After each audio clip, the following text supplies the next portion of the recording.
Next, we're going to look at the lattice strategy. When I think of a lattice, I think of the thing that tomatoes grow up when you have a nice garden. In this situation, we're going to use it to help us multiply. We are going to use two numbers today. We're going to use a 3-digit number and a 2-digit number.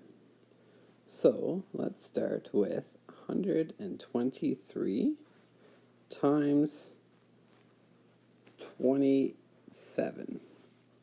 So with these numbers, I am going to create my lattice. Here,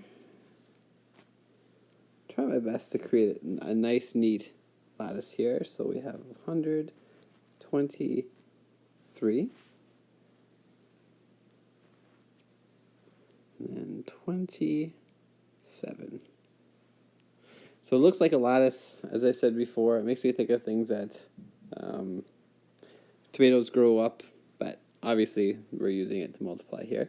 We are going to divide each square in half to make triangles, kind of like what we're doing with our fraction math talks. Then I start with my multiplying. I'm going to start with this box here where I have the 3 above it and the 2 beside it. I do 3 times 2, which is going to give me 6. Then let's go down to the next box. It's a little different, more tricky. 3 times 7. So 3 times 7, if we look at our math chart, or we know our math times tables, we know that it's 21. The 2 goes in the tens column, and the 1 goes in the ones column. Then let's go to 2 times 2, which is 4. Below, we have 2 times 7, again, tens column and ones column to give me 14.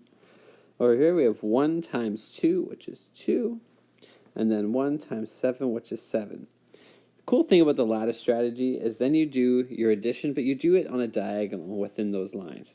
So I'm going to start with this because it's by itself. So 1 plus nothing is 1. Then I do this row, which is 6 plus 2, which is 8, and 8 plus 4, which is 12. So I write my 2, and I carry a 1. All right, now we go for this section. 1 plus 4 is 5, plus 1 is 6, plus 7 is 13. Carry the 1, and 1 plus 2 is 3.